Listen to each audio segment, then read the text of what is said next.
Wow, it's busy in here. Unbelievable. Look at this. Right, let's go there. Again?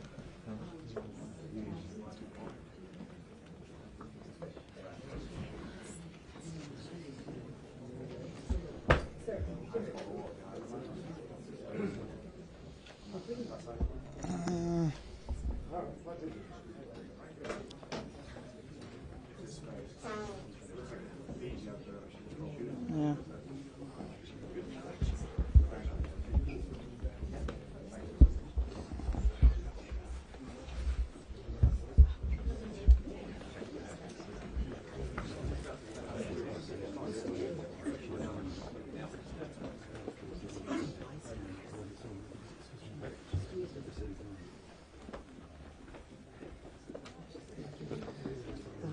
You've done a good job hurting them.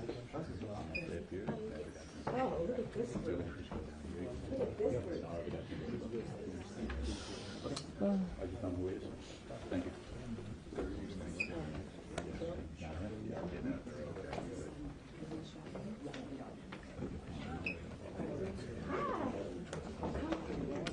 Who's out there? We got? Yeah. Make sure security doesn't sit, you know, they'll get the water.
Well, I'm just going to take a picture of your head here. Yeah, I appreciate that.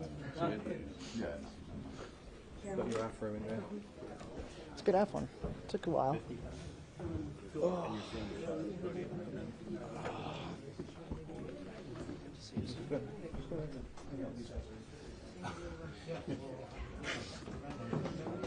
Gotcha. Okay. Are they Just again, just stay right there. Just stay right there. All right.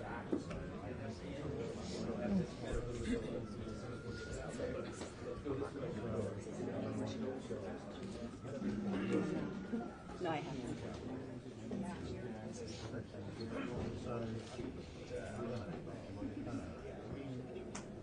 Bannon, it's Bannon.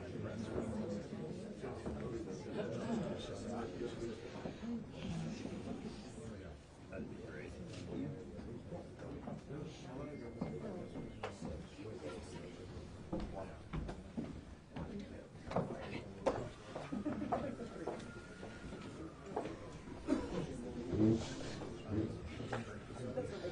I'm Maureen Bannon, Captain Maureen Bannon. I'm Steve Bannon's daughter and CEO of War Room. My father will give some brief remarks, followed by Q&A.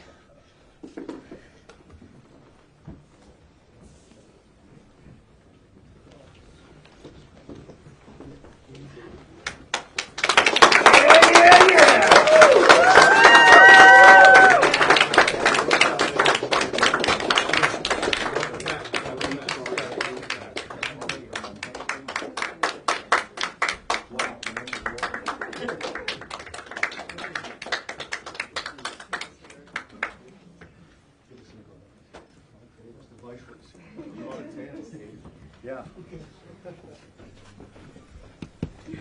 Thank you for coming. You know, I put and I think Raheem Kassam has just put it up. The first statement I think I made from Danbury was about 4 weeks ago, September 26th, I said victory is at hand. That you could see the collapse of this kind of phony campaign by Kamala Harris, the politics of joy, right? And she had nothing to back it up whatsoever. And you could see the beginning in the polls start to come our way.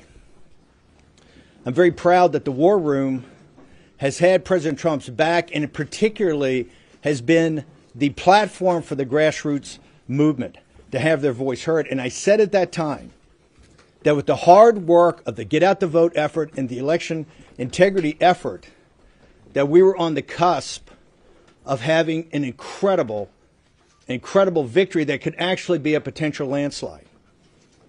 Now we come to today, and I'm finally out of being a political prisoner by the Merrick Garland, Kamala Harris, Nancy Pelosi regime. Okay, for standing up for my political beliefs against an illegitimate committee in the House that did not have a ranking member and did not have minority counsel. I went to a federal prison for 4 months. Now, Nancy Pelosi and Kamala Harris and Merrick Garland thought they were going to do two things. Number one, they were going to shut down the War Room and not have that as a voice for the grassroots movement of MAGA in this country. And number two, break me. Well, I think you can see today I'm far from broken. I've been empowered by my 4 months at Danbury Federal Prison. Why was it empowered?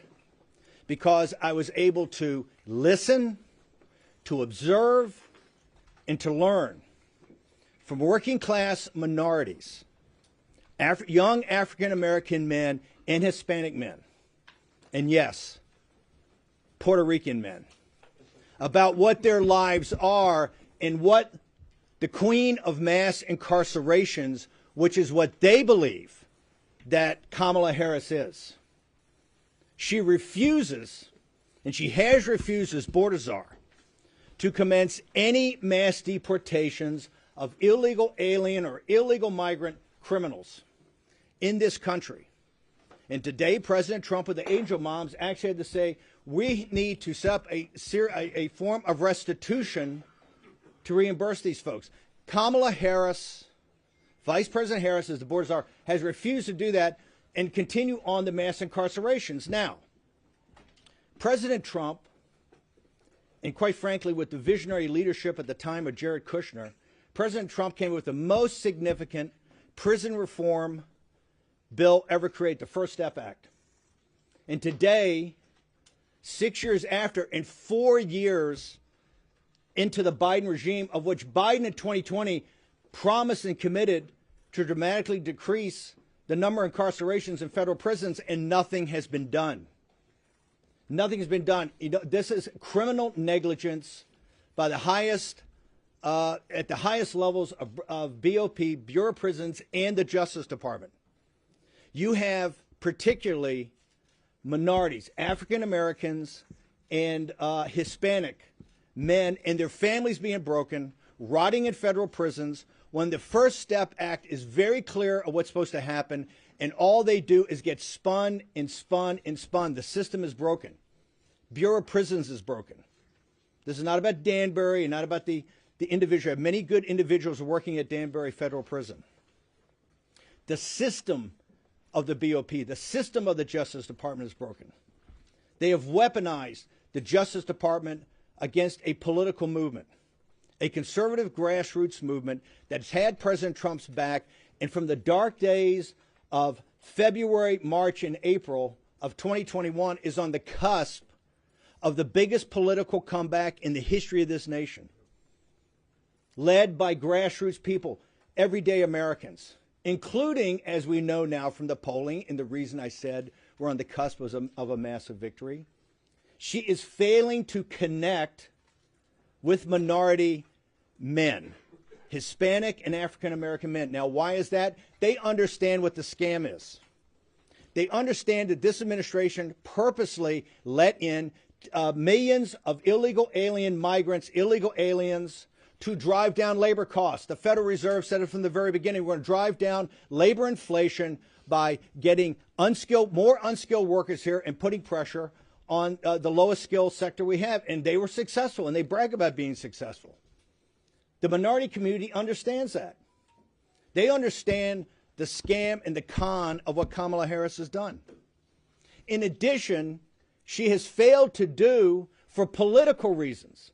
The reason the First Step Act is not implemented among minorities is because Kamala Harris and Merrick Garland and Joe Biden in the White House and Nancy Pelosi understand it to be a massive political win for President Trump. And that's why they're failing to do it. They thought they would shut down the war room and take our power away. The show is bigger and more powerful than it's ever been. And please, it's not a podcast. We take the live streaming television show every day and the radio show, and we turn it into a podcast. So my brothers and sisters at CNN, when you say the podcast number is off slightly, right? It hasn't. We were the largest podcast, but we're streaming. We stream on television, and we play on radio and online. And Nancy Pelosi thought a federal prison was going to break me. Well, it empowered me. God bless you. It empowered me. I am more empowered today, more focused today, sharper today, in better shape today than I've ever been in my entire life. So Nancy Pelosi, suck on that.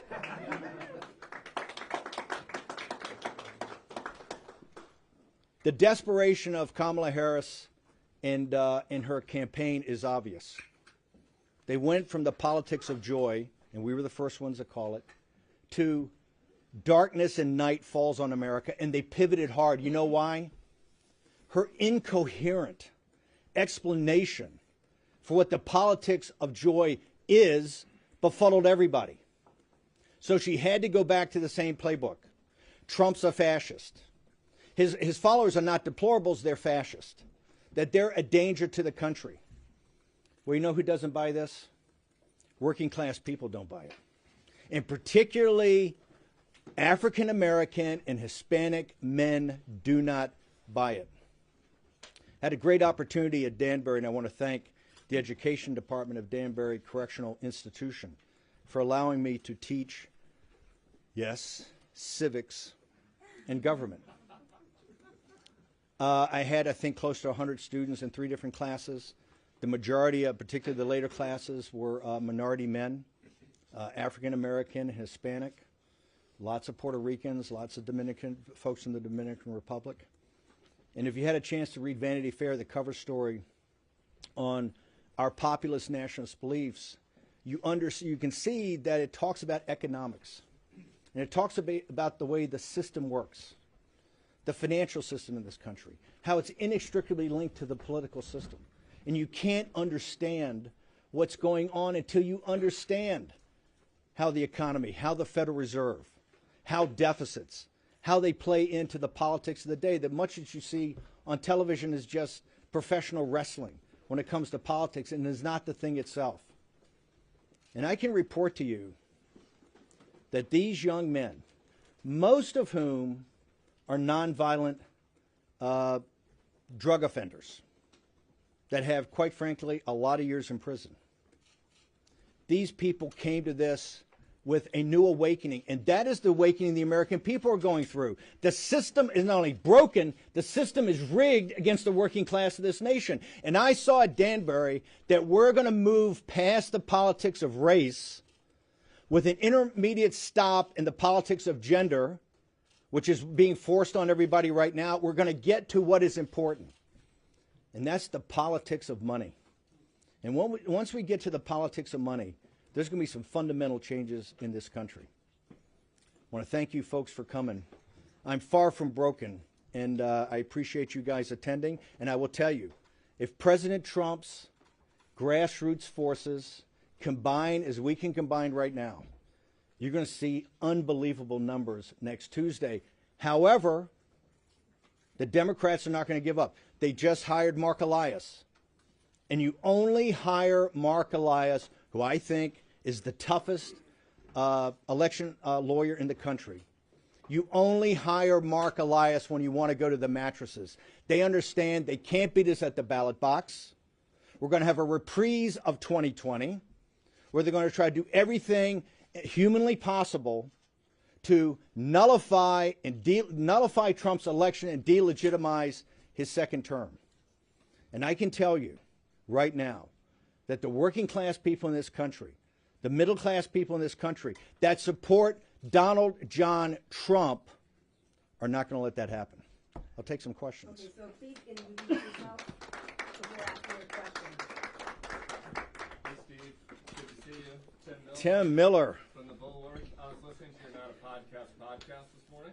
Do you have the pukas on today, or we have the pearls? I'm clear. No Pukas or pearls? No pukas or pearls? or pukas today. This is Tim Miller, one of my favorite guys from MSNBC in the Bulwark. Used to be the spokesman for the Republic. When I met Tim as a younger man, he was the spokesman for the RNC, the old RNC, the establishment RNC, the RNC of Mitt Romney, not the RNC of Donald Trump. But go ahead, Tim. Question. You said on your Not a Podcast today that the fight will continue from November 5th to Inauguration Day. Yes. With January 6th being a key part of that. Yes. So are you planning an encore from the last? No, Jamie Raskin. I think, Tim, what you ought to focus on is Jamie Raskin.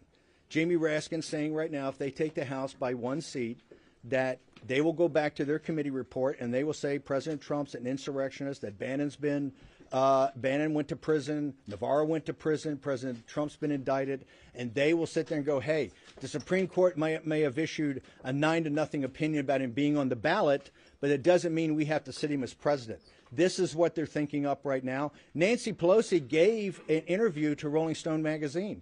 She said her number one priority is to make sure that Donald Trump is not only not re-elected president of the United States, but he never sets foot in the White House. Nancy Pelosi and Jamie Raskin right now are thinking about, and they're very open about it, of not certifying a Trump victory on November 5th. And that's not me saying, that's Jamie Raskin saying it. Kamala Harris victory. What are your plans for after November 5th with the Kamala Harris victory at the ballot box?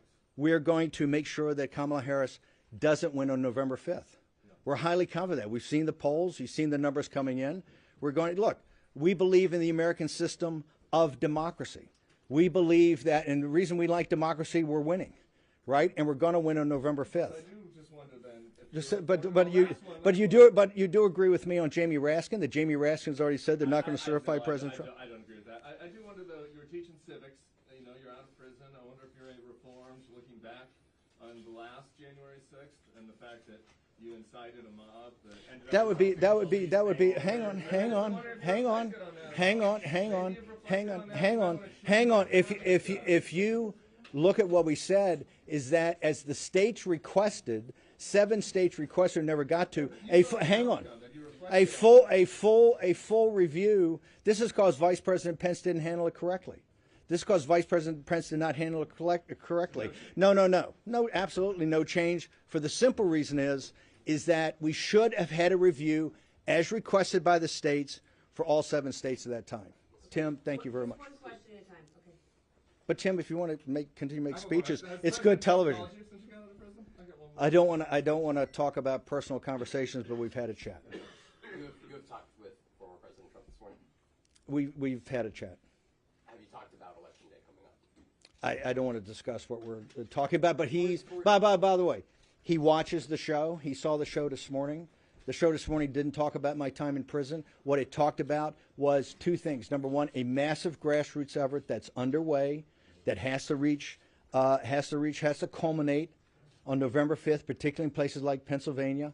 It looks like max 15% of Republicans will have voted on the mail-in ballot early voting. Before then, we have to deliver 85% of the people to the polls next Tuesday. He understands that we are the focus and back of people like the Elon Musk of the world and the money he's putting in for his effort, and Charlie Kirk and other independent groups out there that are putting in, that we're driving and enlightening the grassroots movement of the Trump MAGA movement to show up next week. That's number 1. And number 2, we had Bill McGinley and Mike Davis and others on to talk about the election integrity, the efforts that they're making, and quite frankly, places like Pennsylvania, that looks like the election administration is a little bit of a dumpster fire right now. 4 years ago, you urged then President Trump to declare victory on election night, when you knew all well that there was going to be a decent chance that we would not know No, if hang the on. ballots had yet to be counted. Hang on. You went out and did exactly that. Have you urged him to do this? Hang on for a second. Hang on for a second. When I said that 4 years ago,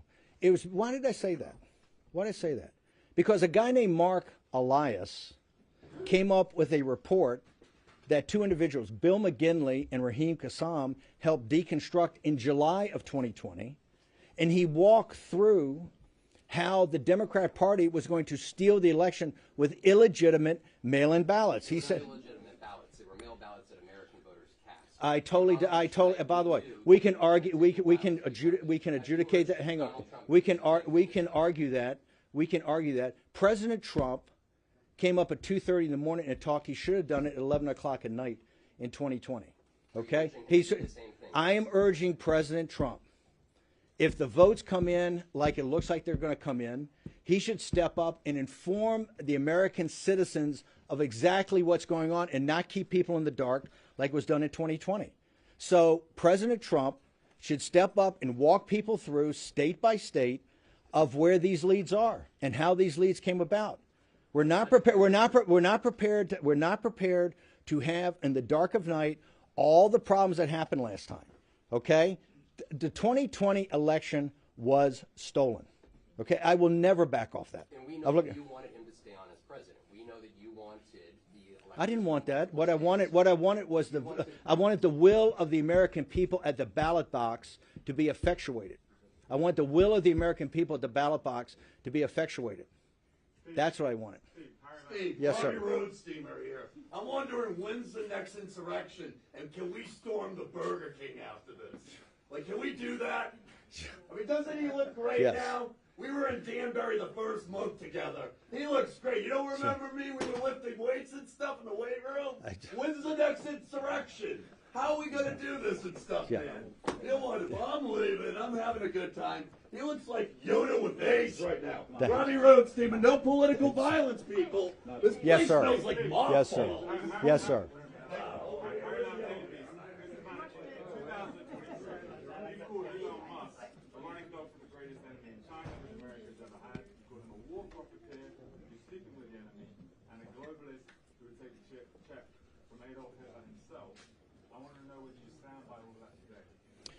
Elon Musk, as you know, Tulsi Gabbard was a Democrat.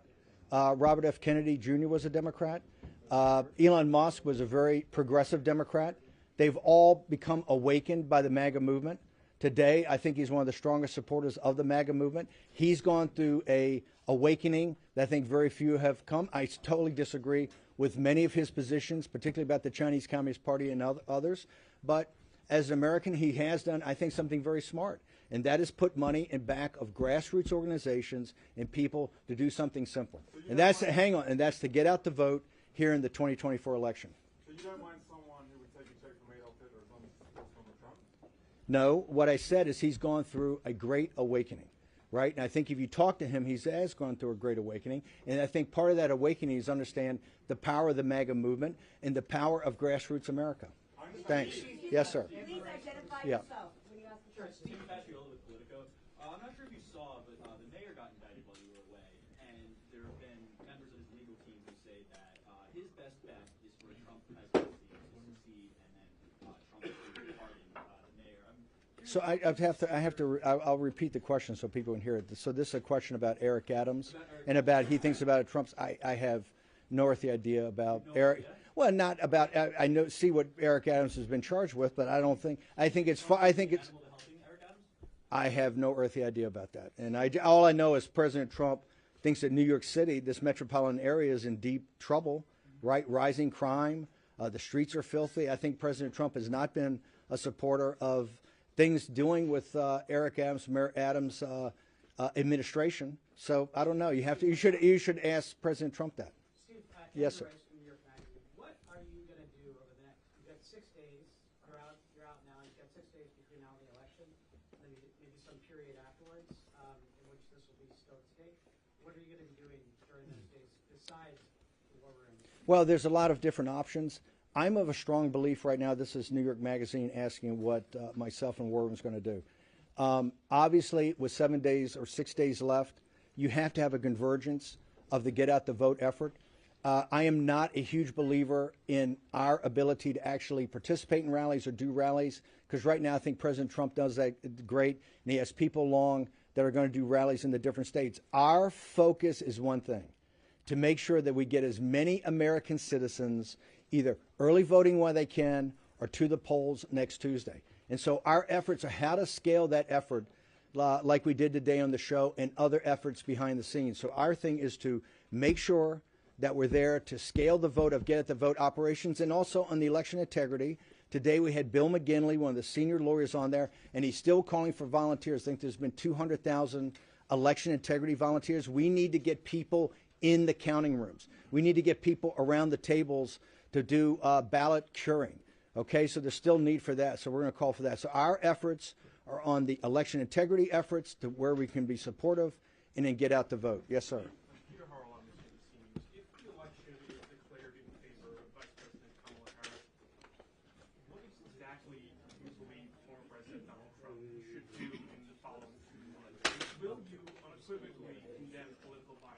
Wait, hang on. Who believes in political violence? That's a loaded question. Of course people don't believe in political violence. I was just a political prisoner of a regime that put somebody in prison for what has been a civil charge throughout the history of the country. I think, I've been told I'm the only misdemeanor that's ever been at Danbury Prison. I think I'm the only misdemeanor. They told me when I was on trial in federal court in D.C. that I'm the first misdemeanor at a federal level. You know, CNN reported that wrong the other day. I'm not guilty of a felony. That was a misdemeanor. So, listen, we have to go through this election. And whoever wins the election wins the election. Okay? I think we can show we're pretty powerful in opposition. Right? So if whoever wins, wins. But I can tell you right now, it's not Trump that's hiring Mark Elias. It's not Trump's going to the mattresses about election integrity right now. It is Kamala Harris's campaign. And why is she doing that? Because the politics of joy was an epic fail. Now, why was it an epic fail? Because she couldn't take the narrative and actually put together a coherent set of policies that people could understand. And so she's pivoted. She's pivoted worse than Hillary Clinton. She doesn't call people deplorable. She calls them fascist. This rhetoric is dangerous. It's dangerous, and all they're doing is ratcheting it up. And you're going to see the working class people in this country, the middle class people in this country, that are in back of the greatest political comeback in American political history, are going to say, whoever wins this election wins this election. Yes, sir. My name is Joe the Box. I'm with the America First Warehouse, part of Real America Voice. 1,392 days have been since Ashley Babbitt was shot and murdered at the Capitol. 820 days, Mickey Wickoff, Nicole Ruff to sit outside the gulag next to the... Can we get a question? The question is okay. this, sir. Yes, what sir. What can we tell them? Because now, 315 in jail, 314 today. What can we tell them to expect? Here's what I think. If you look downrange for a second of President Trump's second term, that commences on January 20th. Look at what's going to happen. Number one, the debt ceiling. We hit the debt ceiling almost immediately. Number two, you have the expiration of President Trump's tax cuts. Number three, the government runs out of money December 20th. It looks like it's not going to be an omnibus. President Trump has to deal with a massive fiscal crisis, okay, economic and fiscal crisis. In addition, you need to start to do what Kamala Harris failed to do. That's the reason that African-American men and Hispanic men are not voting for her and staying away, is that you have to begin the mass deportations of illegal alien criminals. That is in the first couple of weeks of his second term. There are many things that have to happen and many investigations that should take place under the proper structure, apparatuses, and to be adjudicated. And that's going to take time. So I think it's not helpful to tell people this is all going to be done immediately. You have the House, you have the Judiciary Committee, you have the Inspector General's report that hasn't been released in the Attorney General's office. They also, I think, ought to have another J6 committee just like they had before. But this time, the Democrats should have a ranking member and they should have minority counsel. So all documents go to the minority counsel, all witnesses go to the minority counsel, people are cross-examined, and we do it in the right way. But I don't think that that's going to happen right out of the box because we have such huge financial, well, the reality is we have huge financial and sovereignty issues about what's happened to the borders of this country and what's happening to internally in this country. This is why Hispanics are almost at 50-50 with President Trump. This is why African-American men and Hispanic men are not voting for the politics of joy. They see their lives right now are not about the politics of joy. They're about a brutal reality in this country. So I think we have to be very upfront with people of what's facing us and what President Trump and his administration are going to face. And to the degree that we get to those investigations, which we will, it has to be done over time, it has to be done properly, and it has to be done so that the American people see that this was not partisan, that this is not to send Peter Navarro to prison or not to not indict President Trump or former president 92 times, okay, or not to send a guy like Steve Bannon that disagrees with you politically to prison. It has to be done in the right way. Yes, ma'am. You call yourself a political prisoner? If so, why do you think that you were released then a week before the election? Also, we're in New York. Trump just had a rally at MSG. You said you spent time with Puerto Rican men while in prison. Do you think that those comments by the comedian that spoke before Trump, were they racist and should Trump condemn them? Can I take the first part of your question first, which is why was I released 7 days before? I think the math works out if you take 120 days from July 1st till today, that's what my sentence was. Remember, the Bureau of Prisons said last week, the Bureau of Prison admitted I was eligible for part of the First Step Act. I should have been out on September 19th, according to the law of the First Step Act. Now, I'm just there on a misdemeanor for 4 months. You have individuals that have been there that are rotting years after their release date, that today don't know the release date for their families. This is destroying families. The First Step Act is not an executive order. The First Step Act is not just some sort of concept. It is a law. And the Justice Department and the Bureau of Prisons are, by criminal negligence, not implementing that law. And they're not implementing that law for one reason. Because to implement it the way it's supposed to be implemented is a massive political victory for President Trump, who's the only individual in this country that stepped up and had true prison reform. And this is one of the reasons that African-American families and Hispanic families think so highly of him. And this is one of the reasons that the queen of mass incarcerations, which is Kamala Harris, is not. Let's talk about the Puerto Rican situation. Why is President Trump, why is Florida no longer a battleground state? One of the reasons and significant reasons is the Puerto Rican support of President Trump and his policies. The Puerto Rican people in this country, American citizens, support President Trump and support his policies, okay? So that some influencer or comedian says something, is it inappropriate? It's definitely inappropriate. Is that the policies of Donald Trump? Absolutely not. If you look at 218 and 219, why is he resonating with Hispanic families almost 50-50? Why with African American men? Because the economic policies of President Trump had blue-collar workers getting higher increases than white-collar workers, non-college graduates getting higher wage increases than college graduates in 218 and 219, with almost zero interest rates and almost zero inflation. Okay, that made more money in their pocket. They understand the economic times were better then. This is one of the reasons that the politics of joy didn't work. And when she pivoted to this dark night in America, it's not working either. They support President Trump, and he's going to get historic numbers. Now, what the comedian said or the influencer said is clearly inappropriate. Okay, but that's not President Trump's policies. President Trump is bringing working class people together. And I can tell you what I saw at Danbury. We're going to move past race. And we're going to get to the discussion about money in this country and who the elites are in this country and who controls this country. Okay? And that is when you're going to see a broad base, even broader base today, populist movement. But thank you. Yes, yes.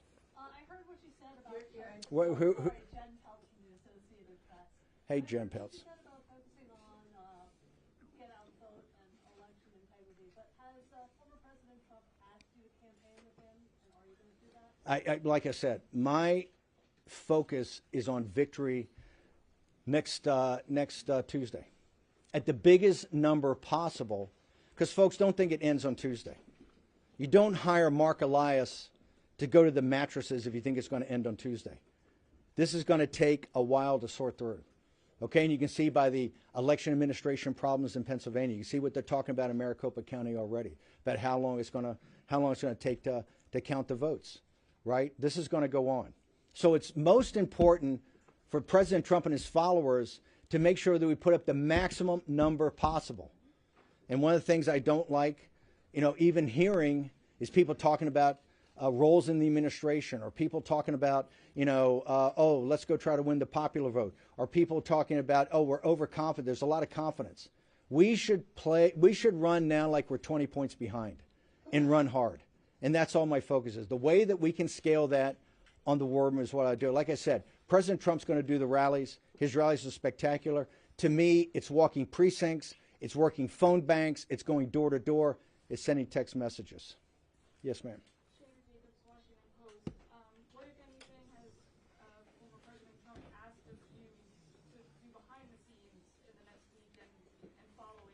I don't want to talk about that, but President Trump, look,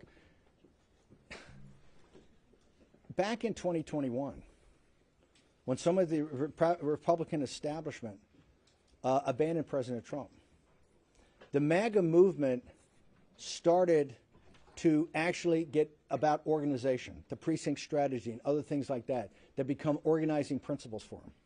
Right now, the thing that is most important for President Trump and his movement is to have his followers come together in an organized effort, right, to get out as many votes as absolutely possible.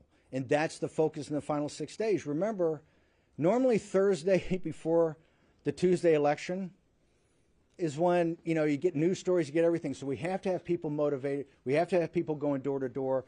All this polling and people talking about, oh, well, Trump always polls 3 points less, that's all theoretical. What we know is that what happens next Tuesday is fact. And the only thing that matters is votes that can be certified from American citizens. And that's what we're focused on. Yes, ma'am. I like a bit of recidivism right now, Steve, I have to say.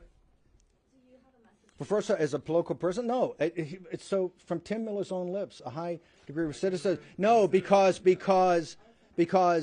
Kamala Harris, the Biden regime, Merrick Garland, Nancy Pelosi weaponize the justice system in this country against their political opponents. And so if that continues on, right, you may see that. If that continues on, but like I said, I am proud that I went as a political prisoner to Danbury Prison. I served my country on a Navy destroyer in my 20s, and I served my country in a federal prison in my 70s. If you're not prepared to be thrown in prison by this weaponized Justice Department, then you're not prepared to stand up and fight for your country. And I will never back down from that. So thank you, Tim. Yes, ma'am. Wall Street Journal. A message for Europe is that, President Trump's been a great friend of NATO to make sure the NATO alliance is actually funded by countries in Europe. I would say that the populist nationalist movement over there that's on the march is on the rise, should look at what's happening in the United States of America, particularly against the elites in this country, and how with very little money, every day we're building. Like I said, we're going to move past race here. You're going to see historic numbers, I think, of African American and Hispanic men that do not vote for a Democratic candidate. So we can move past these things that have held us back in the past and get to the sunlit uplands of talking about power and control and money. Yes, ma'am. Mediaset, Italian television, largest broadcaster in Europe. Follow-up is, why is then Europe looking at these elections as if they were their own, and why are they so afraid of a Donald Trump win? I'm not sure Europeans are so afraid, but that European elites are so afraid. There's a big difference. Number one, the European elites, the elites and the wealthy in Europe have not paid their fair share, right? Listen, our defense budget's almost $1 trillion a year. A lot of that goes into NATO and supporting allies throughout the world. That we need our allies to pitch in, particularly the wealthy allies in Europe. Europe does not carry its weight on its defense. And if the Europeans are so concerned about Putin and KGB and the Russians, they're going to have to step up to the plate and be even a bigger part. And President Trump, and Stoltenberg said this, there wouldn't be a NATO today if it was not for President Trump and what President Trump did in assisting NATO to actually start to pay more of its fair share. The European elites, of course they hate Trump because they understand President Trump is a populist nationalist. They understand about what he's talking about as trade. They understand what he's talking about tariffs. They understand he puts American citizens first and he puts American citizens' economic benefit first. So if I was an elite in Europe, yeah, I would be quite concerned about Donald Trump because, number one, it's going to inspire populist movements throughout Europe to actually get off the dime and start winning elections and winning them big. Yes, sir. Scott with CBS. Can you clarify what you're telling my colleague? What would you encourage Mr. Trump to say on election night before the states are all projected? When you say the states are all projected, it doesn't make this about the states projected. President Trump, to me, hang on, should go before the American people, and I thought he should do it last year in 2020 at 11 o'clock at night, not at 2:30 in the morning, and explain to the American people where the voting is, right? Where the voting is and what's to come, what is still outstanding. The American people, quite frankly, were quite confused in 2020. They don't need to be confused today. And I think you're going to see some big numbers from President Trump. We've already know that, though, that Pennsylvania and Maricopa County and others are saying it could take a while, but he needs to explain to the American people early on exactly where we are in the voting. So it seems like you're suggesting that Americans should be ready for this to potentially take a few days to know who the winner is. I don't say that. I believe that Jocelyn Benson in Michigan has said it's going to take a couple of days for Michigan. I believe the people in Maricopa County just said the other day it could take them 4, 5, or 6 days to figure things out. Not just because 4 years ago on election night, you wanted Donald Trump to declare victory. So well, hang on. But we have made significant changes, and mail-in ballots are not what they were. He told us, Mark Elias told us, that on election night you were going to call it what is the red mirage. But just wait 2 weeks when all votes are counted. He didn't say all legitimate votes. He didn't say all certifiable votes. He didn't say all votes from American citizens. He said all votes. Wait till all the votes are counted. And you can only count certifiable chain of custody votes from American citizens. Okay, so we don't want to have a replay of 2020. Changes have been made. I don't think enough changes have been made, but it's election officials in Pennsylvania, it's election officials in Maricopa County, it's election officials in Michigan that are saying right now, and I think some of those election officials are Democrats, some are Republicans, that they don't think that this is going to be, that they don't think they're going to be able to give definitive numbers for a couple of days. But it doesn't mean President Trump can't go out there and explain to people exactly where this is, and I strongly advocate that he does. Yes, sir. Yes, sir. Mark Halpern, two-way. Hey, Mark Halpern, how you doing? Appraise the strengths of the Harris campaign, and if you would, just kick through the battleground states and say how you see each one of them. I think the Harris campaign, and I believe this comes from the anti-democratic forces inside the Democratic Party, in shifting out when President Biden was taken off in 10 days off the ballot. It seemed to me at the time that they should have some sort of mini primary so that people like Governor Pritzker and Whitmer and Newsom and Shapiro, whoever else, wanted to jump in here and actually make the case in some sort of period of time up until the convention, could actually go and make a case of what they stand for. She started with this incoherent politics of joy. And she understands that you can't, she wasn't getting traction on this. And that's why she pivoted. She needed to take 1 or 2 at most topics like President Trump's Make America Great Again, or President Trump's Secure the Border, or President Trump's Bring Jobs Back from China. Take 1 or 2 things that resonate with this country and working class people and drive it every day. You haven't seen that. That's why now she's talking about people being fascists and people being this. I think right now, President Trump, just like in 2016, right, we have a chance to win the states we won in 2016, North Carolina, Georgia, Arizona, Wisconsin, Michigan, and Pennsylvania, if the grassroots delivers. And I think maybe even throw in Nevada.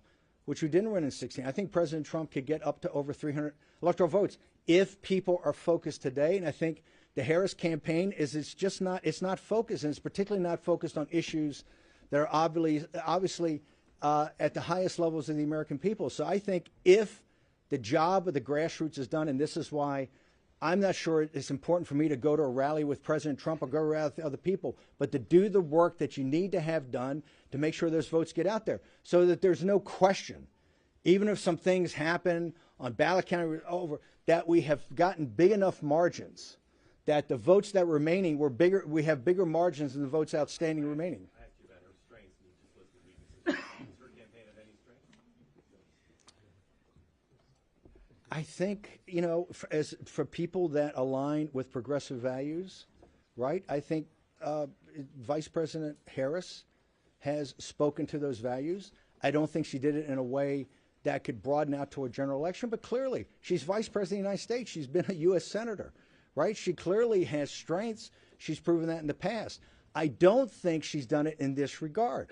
And I think some of her strengths, particularly in areas that she should have been in, like in sitting in the Situation Room and knowing this, when Bret Baier asked her a week ago, what is the number one geopolitical threat to the United States? What is the United States' number one competitor on the world stage? And she instantaneously said Iran.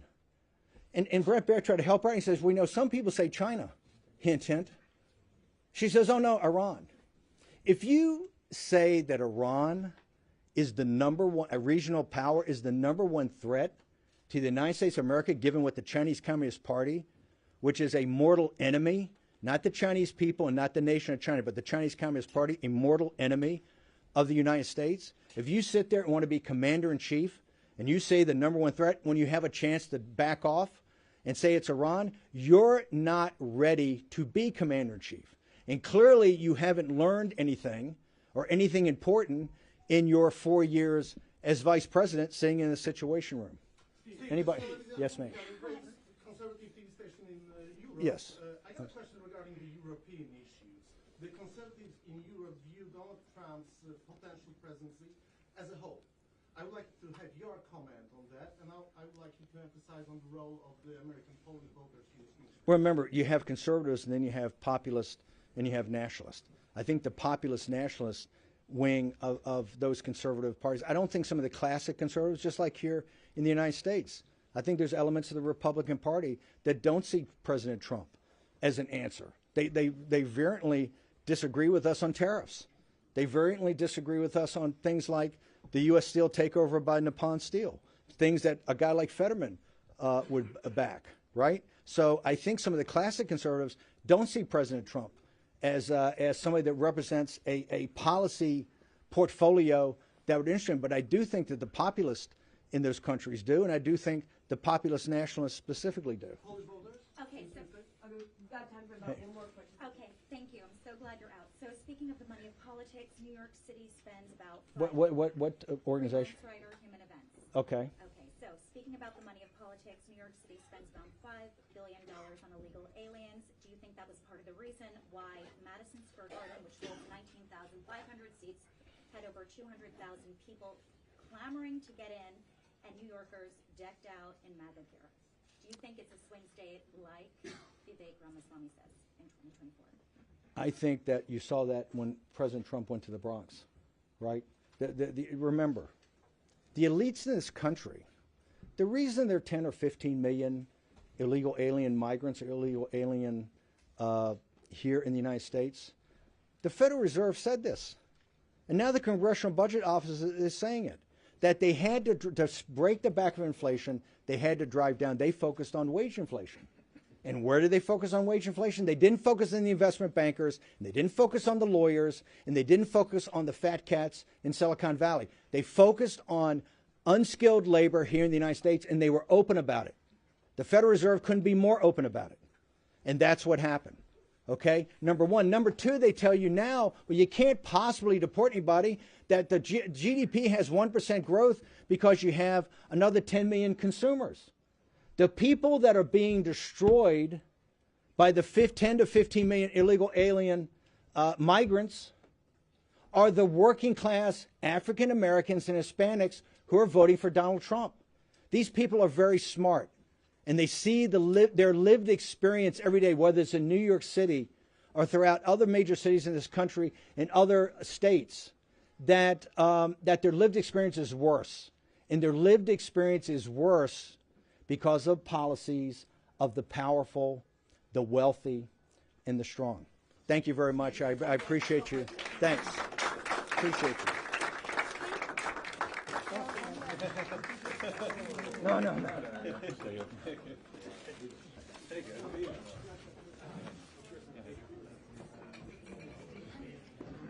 Thanks, everyone. If everybody could get moving ASAP, we need the room back to do the 5 o'clock show. So I know it's tough, and I know